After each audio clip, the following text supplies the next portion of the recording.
Hello students, कैसे हो सब लोग? ठीक हो?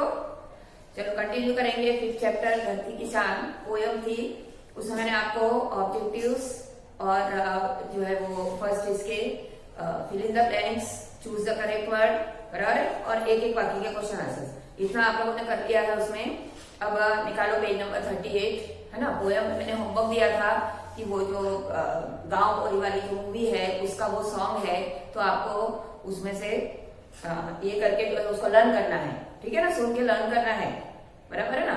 गूगल में से सर्च करके वैसे ही आपको कविता याद होगी, वो 10 लाइन फर्स्ट 10 लाइन लर्न करनी है, ठीक है। अब देखो पेज नंबर 38, इससे थोड़े क्वेश्चन समझा रही हूँ मैं। समानार्थी शब्द है, मीनिंग्स है, थोड़े हार्ड है ये। अब इसमें मैंने आपको समझाया था। इसमें देखो 3rd नंबर का क्वेश्चन देखो 38 पेज पर, विविध क्षेत्रों में मनुष्य ने क्या क्या प्रगति की है, बराबर। अब वो हमारी पोयम में तो कुछ है ही नहीं, है ना, कि मनुष्य सब कुछ कर सकता है, बस इतना ही है। लेकिन उसने मनुष्य ने कहा कौन कौन सी जगह पर प्रगति की है।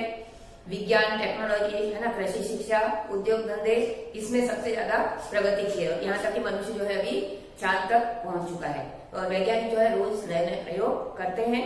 और व्यवसाय, है ना, उद्योग धंधे, इनका सबका विकास हो रहा है। आप देखते हो सभी जगह इंडस्ट्रीज खुल रही है बड़ी बड़ी, है ना।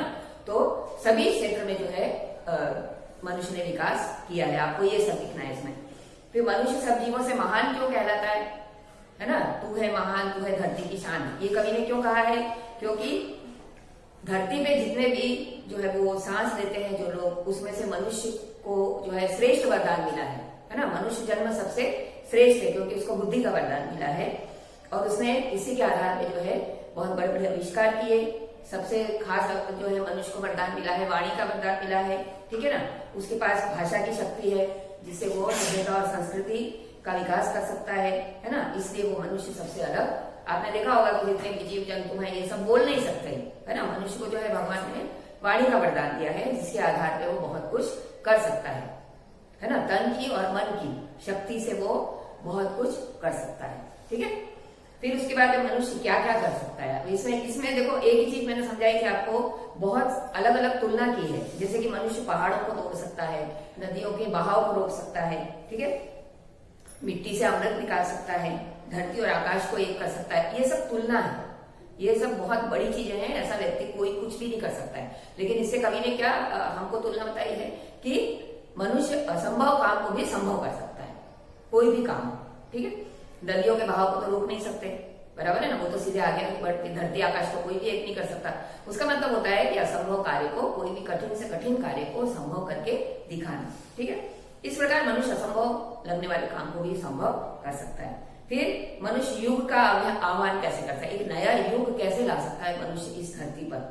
उसकी जो है यहाँ पे इसमें देखो आपको बताया था कि उसकी वाणी में जो है, मनुष्य की वाणी में इतनी शक्ति होती है कि वो अपनी वाणी के बल पर जो है वो लोगों को प्रभावित कर सकता है, लोगों के मन के विचार बदल सकता है अपनी वाणी के प्रभाव से, है ना। उसकी बोली जो है वो श्रेष्ठ होगी तभी वो दूसरों की प्रशंसा पा सकता है। अगर उसकी बोली श्रेष्ठ नहीं है तो उसके जो है बहुत सारे दुश्मन बनते हैं, ठीक है ना।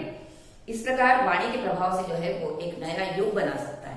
नए युग का निर्माण एक मनुष्य करेगा, दूसरा करेगा, तीसरा करेगा, तो इससे क्या होगा, सारा देश जो है मिलके एक नया युग जो है बना सकता है, ठीक है। फिर उसके बाद अगर मनुष्य हिम्मत से काम ले तो क्या कर सकता है, वो सेम टू सेम लिखना है। उसी ने थोड़ा बहुत आगे पीछे करके लिखना है कि दुनिया में जो है पशुता का व्यवहार लोगों के बीच में आ रहा है, वो सब कम हो सकता है ना। फिर दुनिया को मनुष्य हिम्मत से काम ले तो दुनिया को बदल सकता है। दुनिया में जो पाप हो रहे हैं, अत्याचार हो रहे हैं, आतंक बढ़ रहा है, उसको सबको रोक सकता है ना, अगर मनुष्य हिम्मत से काम ले तो, ठीक है।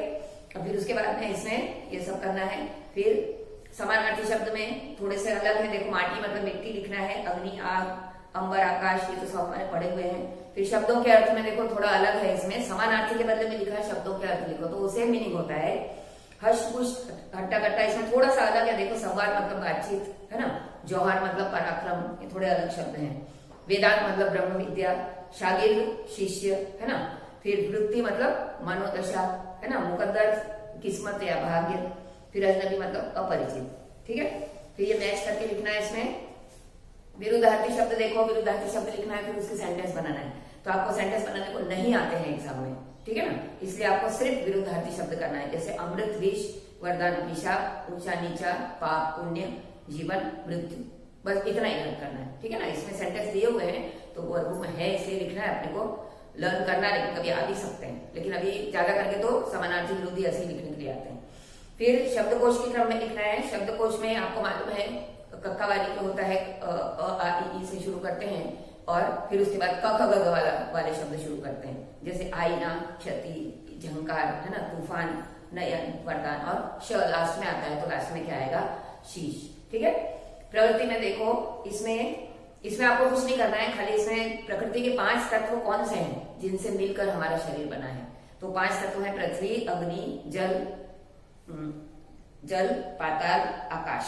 ये 5 तत्व हैं पृथ्वी के जिससे मिलकर हमारा शरीर बनता है, ठीक है। तो अब इसमें आपको सेकंड वाले पार्ट में, ये पार्ट 2 है, इसमें आपको ये 2 पेज आएंगे, 3 पेज आएंगे आपके, तो ये वर्कबुक में कंप्लीट करना है और बड़े क्वेश्चन CW में लिखना है। तो मैंने आपको बता दिया पहले से 3, 4, 5 एक्सरसाइज, हर चैप्टर की 3, 4, 5 एक्सरसाइज लिखना ही है, एक लाइन के और बड़े क्वेश्चन आंसर, ठीक है। तो उतना लिखने के बाद में जो है हम लोग पुनरावर्तन फिर नेक्स्ट वीडियो में करेंगे। यहाँ पे जो है हमारा 5th चैप्टर ओवर होता है, ठीक है। Thank you.